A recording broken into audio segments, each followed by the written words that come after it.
You're obsessed with her, and you're obsessed with her daughter! All right, easy, Geraldo.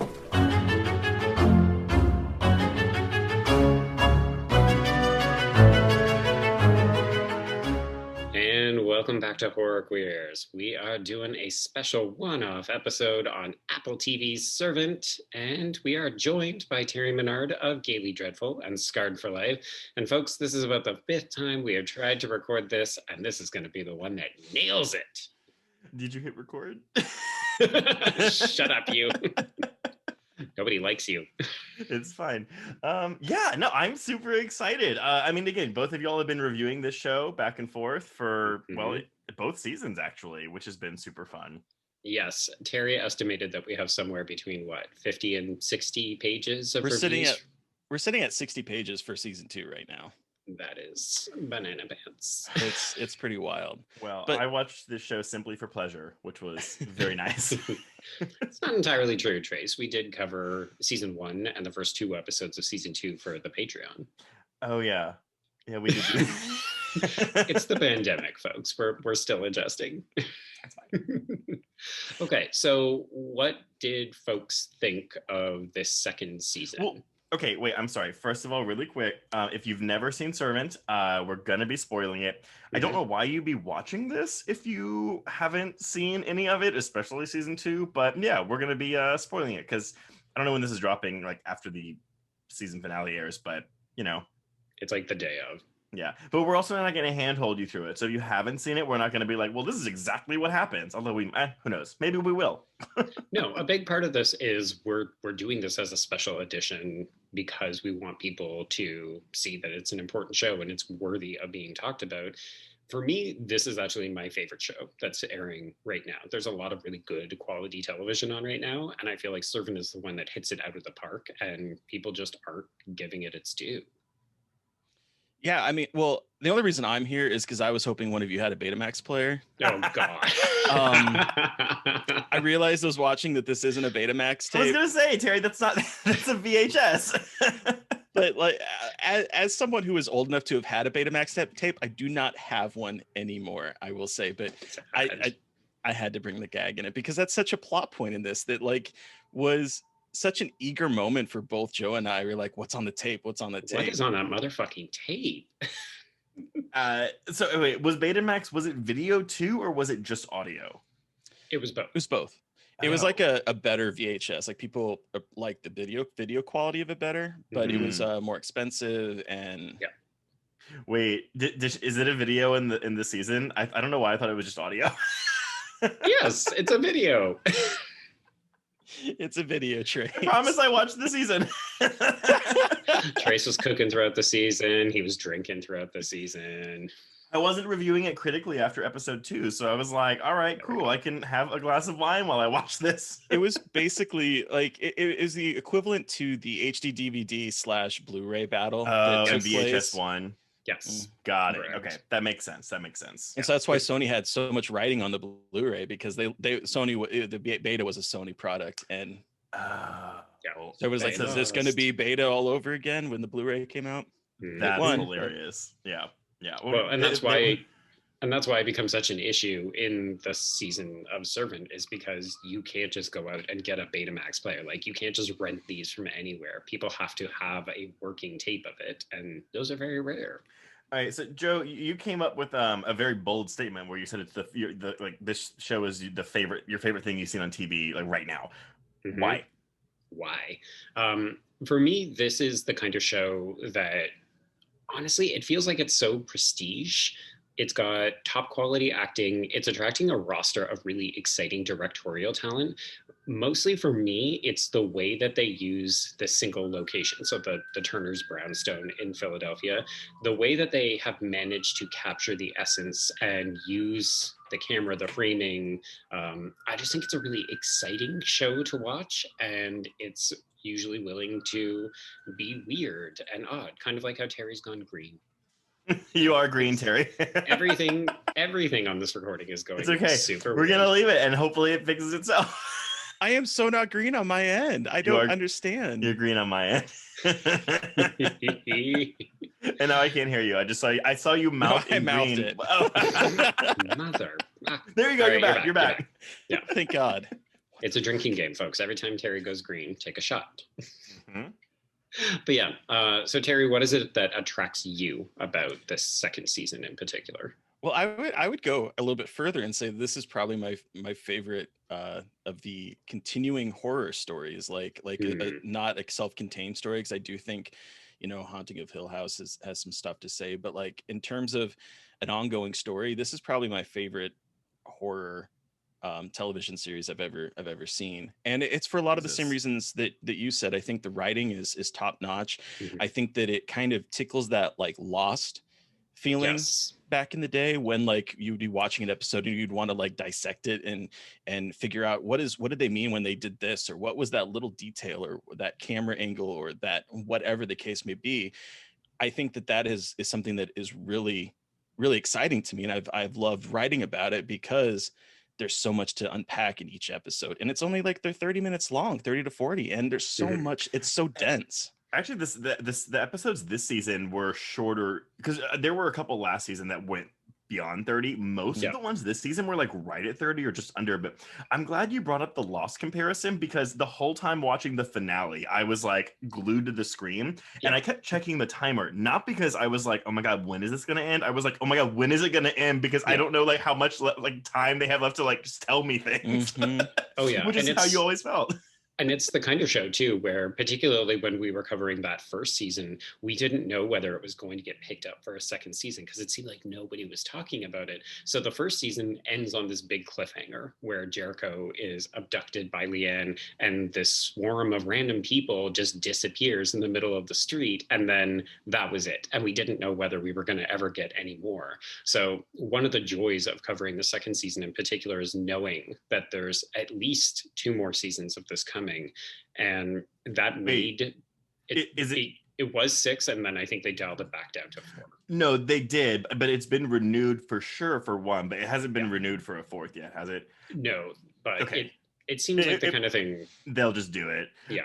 I was going to ask you guys too about that, because Shyamalan's original idea, he said, oh, I have like, again, like it's like the Lost thing. I have like a blueprint for 6 10-episode seasons, and now we're at 4, which I think that was the compromise with him and Apple TV, maybe when it wasn't like getting all the word of mouth that it should have been getting. Mm-hmm. So they're like, hey, can you parse it down a bit? And he's like, yeah, I guess I'll put it to 4 seasons.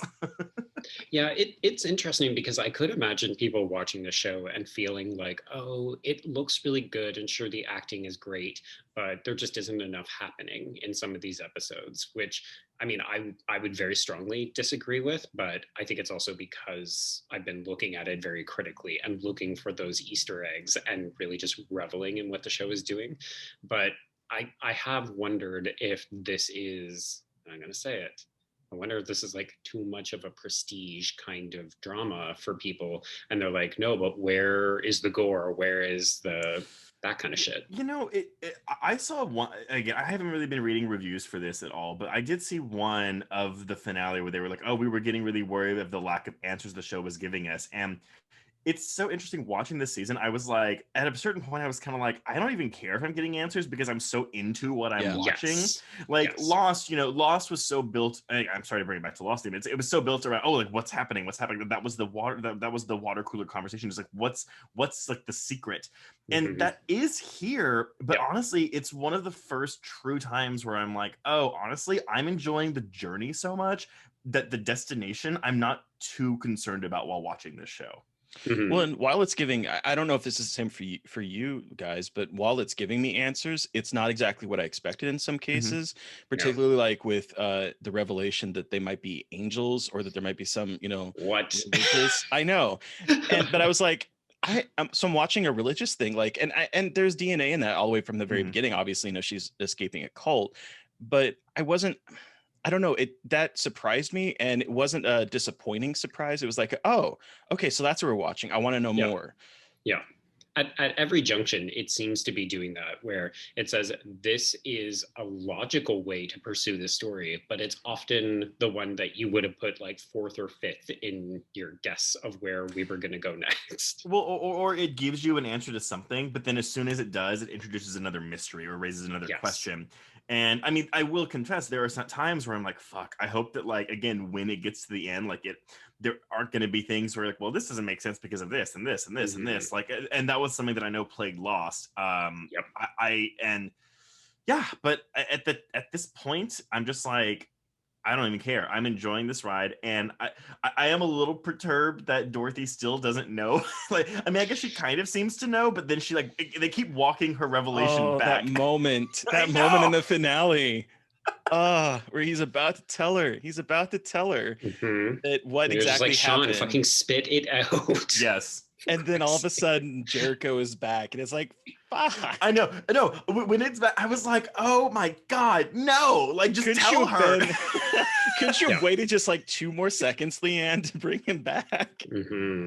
Well, and particularly, so I had a huge issue with the episode called 2 a.m. It's the episode that M.Night directed himself this season. And that's the one where every morning at exactly 2 a.m., that's when Dorothy wakes up and she physically assaults Leanne. And to me, it's one of the most disturbing, not just episodes, but like those physical encounters escalating and becoming progressively more violent.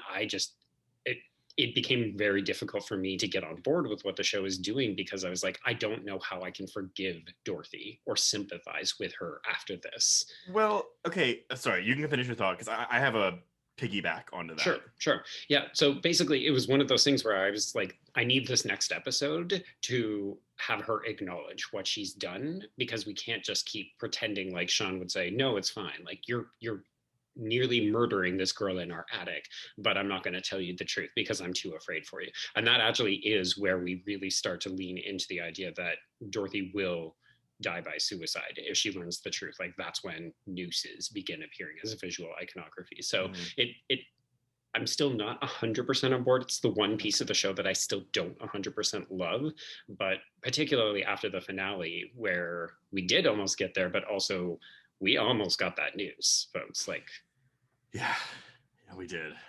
My piggyback was just, I mean, Joe knows this, but I fucking love Dorothy. I think Lauren Ambrose's performance in both seasons, it's amazing. It is wonderful, and she it goes from like silly camp sometimes to, again, like heartfelt, and like to the suicide, the almost suicide scene. It's just like she's playing so many levels. But I also do wonder, like, even without her abusing Leanne, for me it's fine, but I do wonder for the casual viewer if Dorothy is too self-involved, too selfish. I think so. So do you think that she's a likable character? I like her, but I don't know if I would say that she's likable. You know, I think it's an interesting point, because like, I think when you were talking about this and her likability, I was thinking back to Breaking Bad, for instance, where by the end of the show, the actress was getting death threats. Skylar, for her performance and they're like, why are you being such a bitch to your drug-running, murdering husband? Yes. And so I do think that I think it's an interesting point, because this character isn't likable. Like, there's a lot about her. She's very funny, but I don't think she's particularly a likable person. But I find that so fascinating, because Lauren leans into that a whole lot. Like, you talked a little bit about her performance going from camp to like being terrifying. And I was thinking about this between a couple episodes. One was the 2 a.m. that you were talking about, Joe, where she is a force to be reckoned with. She's and fucking she is scary. terrifying in that. And then I think about when she meets Courtney with the K, her father's current love interest.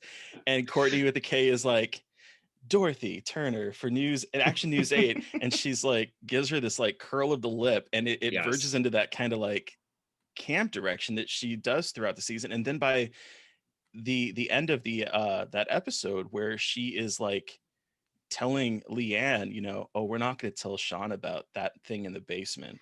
And there's this like look that is, it's like both camp, but it's also incredibly heartbreaking and terrifying at the same time. The little look that she gives. So I think she is, I do think that her journey in the last 2 seasons has been probably my favorite part of this show. Yeah, it's tricky because I think it is the one that gets to be the showiest. I Yeah. mean, there's been some really good moments for Rupert Grint's Julian this season. The second last episode is basically him ODing because he can't handle the secrets anymore. Oh my God, there was so much cocaine in that episode. So much cocaine.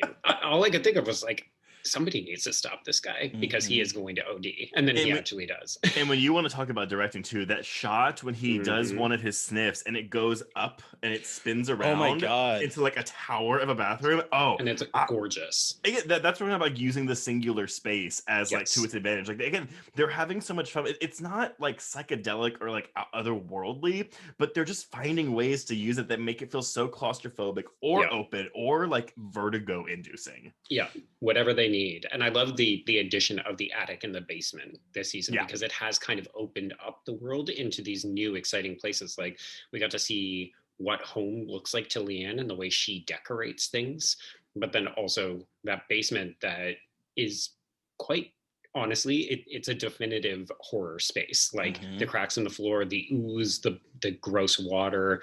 That's where Bugs. Roscoe's hypnosis sequence happens. That's where ultimately Aunt Josephine. And that's interesting too, because so in our Patreon episode discussing the first season and the first two episodes of this season, Joe, one of the things you pointed out was, I really hope that we get to that there are places in this house that we haven't seen yet that we get to visit, and that is exactly what happens. Yeah.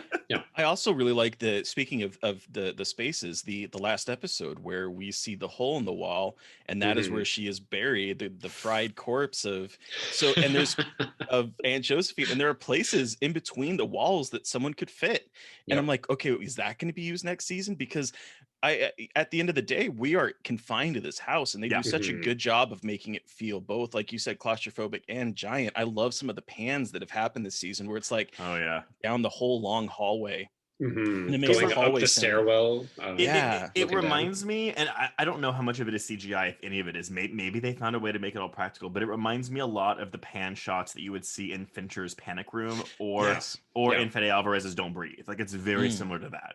But it's I think for me though, it's seamless. Like I also can't tell whether this is a set or an actual house, or they found some kind of way to like open the space up. Yeah. But the way that they're using the space, and then particularly this season, we saw it a little bit in the first season, and obviously it's an Apple TV show, so we are getting a little bit of product placement, but the use of found footage and screen horror this season. So obviously where they go to the mall, we've got that funny moment. But to me, the standout is the pizza episode. Pizza heist. Oh my God. Which is the funniest episode of the season, but also there is a literal horror movie happening in Toby filming this as he explores this mansion, and we are waiting because we know that Leanne is there, and it's just a question of what the fuck is happening. Well, and I love that moment in particular because it's us watching the Turners, watching through the device, watching Toby. So it's like this so many different ways of looking at this footage, of truly being that kind of found footage second screen aesthetic, that just like you're both like wanting to know how the Turners are going to react. You're wanting to know, oh my gosh, is something going to be around that corner because it's in first person perspective. Like there's all of that just going on that is so, it was such a standout moment for me.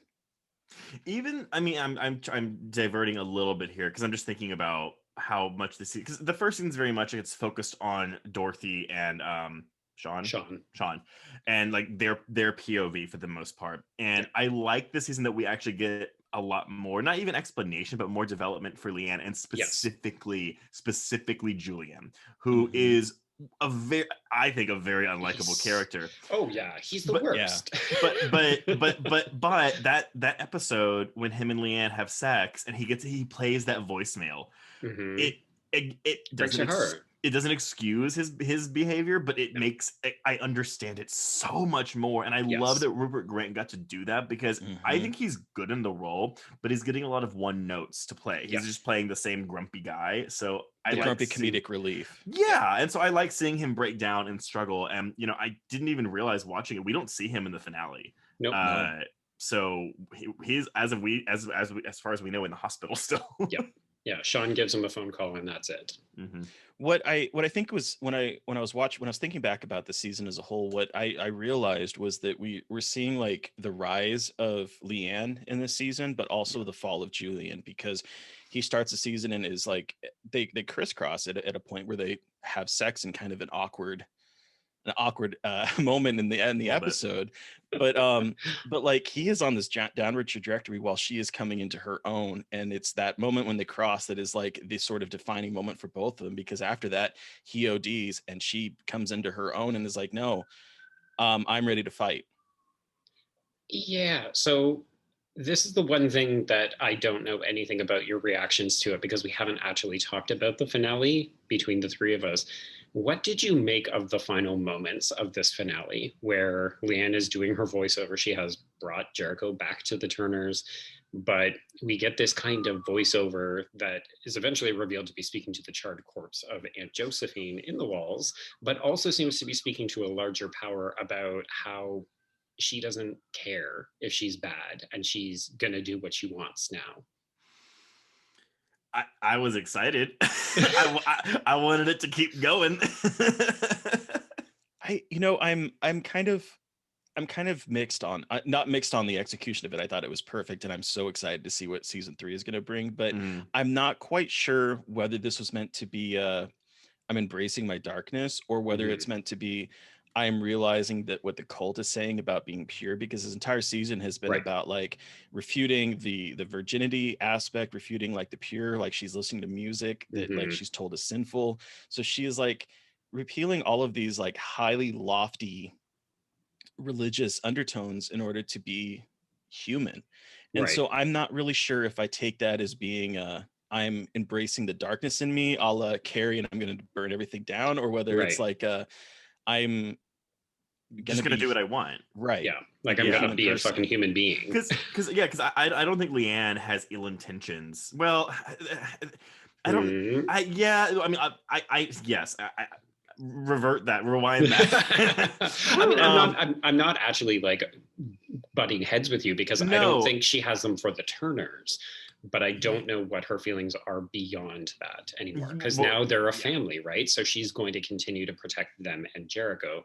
But as we saw, she seemed to take a certain amount of pleasure in killing, or factoring into Uncle George's death, and then obviously being the one responsible for Aunt Josephine's death. Oh, I mean, yeah, you want to talk like, people complaining about a lack of gore and violence. That finale delivered that shit in spades. Yeah, dude. That was exciting.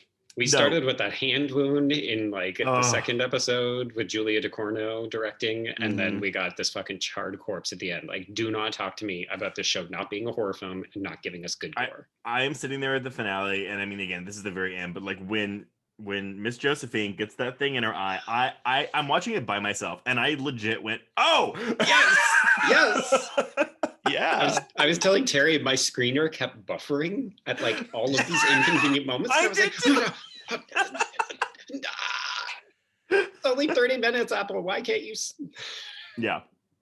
It was this is again just random, but the how to kill someone and reunite them with their savior video. That video was so fucking funny. Well, so I was watching this and I was like, okay, this is very like The Invitation, but also like I don't know why, but like with the Leanne stuff, it's kind of like Pushing Daisies too. So it's like Pushing Daisies with the tone of The Invitation. Right. Yes. And how does the show manage to do all of this? And no development thinks, oh no, they've taken it too far. I'm not on board. This isn't what the show is. I didn't sign up for this. Like every new development feels organic. Like when Terry wrote his response back to me for the pizza episode, he was like, I wasn't expecting a heist movie in this show. Right. And I was like, you are 100% right. That is literally what it is. They are starting a pizza business to grift people in order to find their missing nanny. Jesus Christ. Jesus Christ. I died. That moment when Dorothy picks out Jesus Christ. I mean, Jesus Christ. There were so many oh my god, no, when the dad's like girlfriend comes in and she mimics her anchor and she just goes, aren't you sweet? Yeah.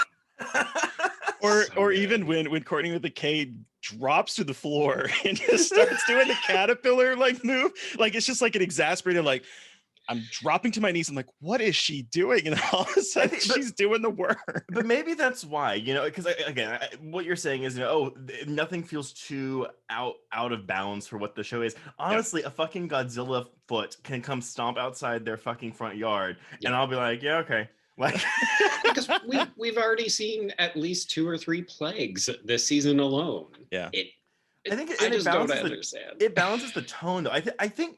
I think because the comedy works, like it's balanced so well with the serious stuff that I think that makes any kind of weird like leaps in logic more palatable. It's like when I talk about parody or something that's like, kind of going silly, like, okay, well, I don't really care if it's logical because it's kind of being silly. And while I wouldn't say that Servant is silly, there's enough comedy in it to where I don't know, like I'm not sitting there trying to piece things together because it's which I'll say it's taking itself seriously, because while sometimes it is, sometimes it's not, and that's kind of what makes it work for me. I think I do think that it is self-aware enough, because there's a scene again with Courtney with the K, I love her, in the car with Julian and his father, where she's like, God, I don't understand. Do they have a baby or don't do they not?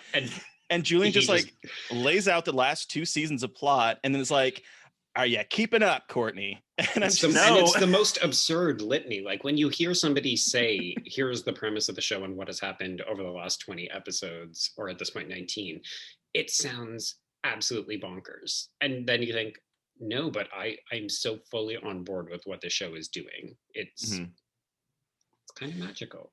The other thing that I really do appreciate is I remember Joe and you and I were talking about at the end of the first season, like, I don't know how they're going to continue for like the planned idea maybe of 6 seasons, because I'm like, how are you going to keep this going? Yeah. And then season 2 answered that completely, in my opinion.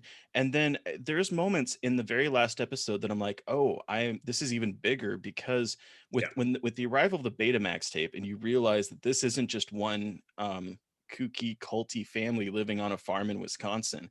It's like, well, here's our member from blah blah blah, and here's a member from somewhere else, and these are different geographic locations. So you realize that this cult is actually bigger and more organized than just this one kind of. They're portrayed as like kind of like podunk, or that kind of backwards cult idea. That it's actually bigger and more funded, or at least it was at one point, because again, who's using Betamax tapes? Yeah, there's that disconnect between the modernity and then the kind of nostalgic antiqueness of this, which I think lends itself well to some of the more religious, dogmatic ideas that it's exploring, right? Like, is this cult old-fashioned, and has it been left in the past, and Leanne represents this emergence into something new? But also, like, these people can literally call forth plagues in addition to Betamax tapes. Right. And heal massive burn wounds, and with spit and peanut butter and some kind of lard. Do y'all think that the ending of the show was already known? I think so. I do. I don't think they know exactly what each individual episode is going to be, but I think they know what the end game is. Yeah, I think so too. And I mean, not that I even want to be the one to like, oh, like when I finish the series, do I want to go back and make sure everything makes sense? Not really. But I would bet you that most of it would line up, because I think that these people, the creators of the show, are like, they know what they're doing. Like, I feel like I'm in safe hands with this show. Yeah. And I guess one of the things that we should acknowledge is that I think even Terry, you and I have made the mistake of doing this, that we call this like an M.Night show, which it is in tone and execution, but it's actually being show run by, is it Tony Basgallup? Yeah. But one of the other things that we took notice of, particularly the second season, is that nearly every episode is directed by a woman. There's, I think, 3 exceptions. Yeah, there's one episode by M.Night, and then I think there's 2 by Nimrod Antal, the director of Vacancy, among others. But the rest of them are Ishana, and it's really, really good female directors. I mean, you have, I'm always going to butcher their names, Julia Ducournau. Yeah, that's what I say. And Lisa Brolman. Mhm. Mhm. I just think it's one of those things where, we really have crossed the divide with regard to how prestige directors are now able to find a home on television. And I know some people bemoan the fact that it means that we're maybe not getting new feature films from some of these people, but like M.Night's Well- daughter she directed 2 of these episodes. She wrote the finale as well. Mhm. And she's second unit director on his new movie Old, coming out this summer. So Well- part of me is like, maybe the show is also now a launching ground for incredibly talented women. So to that though, I also say, well, I do get that. Like, yes, obviously, I would love to see feature films from a lot of these female directors, but also, hey, people, watch Servant. Like, watch the shows that are having the female directors. Fucking Like, support the shows. you can bemoan it, but yeah, go watch these shows because they're doing amazing work. Mhm. Yeah. And really at the end of the day, that's what I want. I want to be able to have these conversations with more people. So every time somebody says, oh, we started watching the show and now I can go back and catch up and read your reviews, it's like, it's very exciting because it feels like we're immediately going to get a new convert. Well- Like, I don't know how you could watch the show and not just get on board with it. That's where the like water cooler I mean, for the kids today, that's what it was in like the 70s, 80s, and 90s. Like whenever like you had like a nighttime soap, which I mean, I'll call this that, I guess, but like people would go to work the next day, they're standing around the water cooler or their desk or whatever the fuck, talking, oh my god, did you see what happened last night? And the Mhm. closest thing we've had to that recently, I mean, outside of WandaVision, was Right. Game of Thrones. Like Game of Yeah. Thrones was really like the last Yep. show to have that, which Mhm. really makes me laugh when people complain about like week to week scheduling. I'm like, we just did it with Game of Thrones. Like, and also week to week scheduling still exists. Like, not Mhm. everything is streaming. Well, yeah, and I do wonder if for some people that is a knock against Servant because they don't want to wait because the episodes are only 30 minutes Mhm. and because there is so much mystery.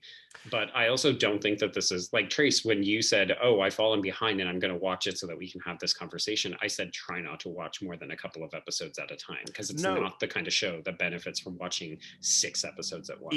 Even with season 1, I was like, I can do 2 a night, and it's not because I don't like it. It's just because it's a lot. Like, even though It's again, heavy. it is heavy, and it's slow but not boring. It's just like it's an hour is good for me. I think one night I did 3.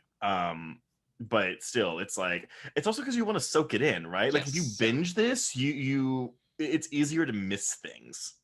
Yes. I also do think that season 2, I don't know if you both feel the same way, is paced better than the first season. Yeah, I would Um, agree.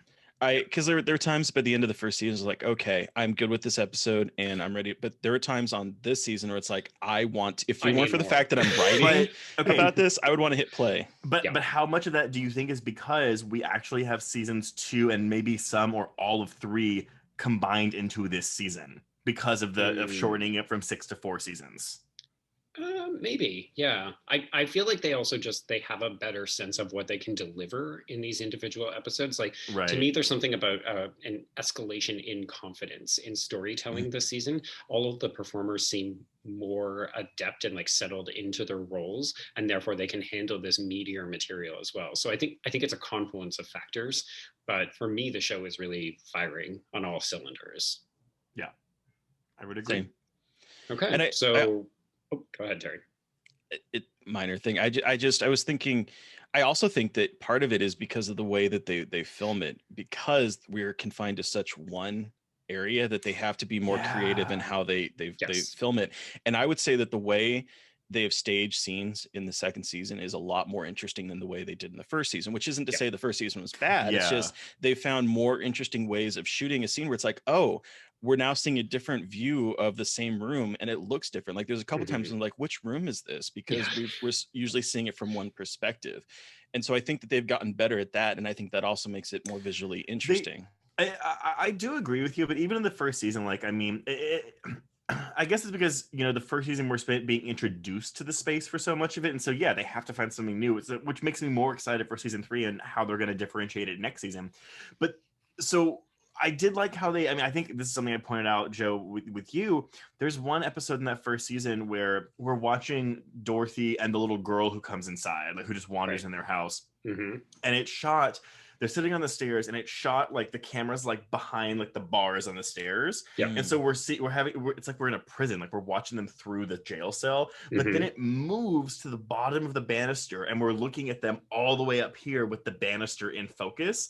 But it's like a split diopter where they're still in focus too. But it's, again, like stuff like that where I'm like, I guess maybe that's the exercise, right? Like, what did the concept for the show come around like, hey, like here's the basic plot, here's the end game, but also it's one location, so you can so play with it as much as you can. Like, get creative. You've got to get creative.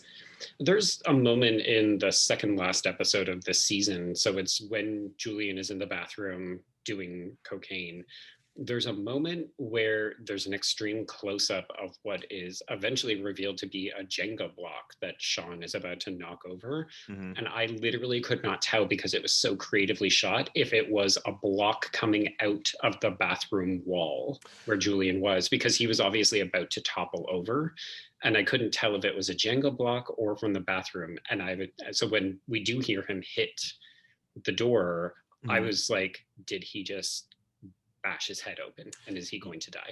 There were, I don't know if y'all ever saw these, maybe they were just magazine things, maybe it was like a game where it was like you'd have an extreme close-up of something and you'd have to guess what it was before looking at the answer at the zoomed out picture of it. So yeah, that's what that reminds me of. And so yeah, I mean, that's the thing, like, while narratively this show is again full of puzzles, it's also a visual puzzle as you're just like watching it all come together. And I think maybe that's what makes it so fascinating to watch as well.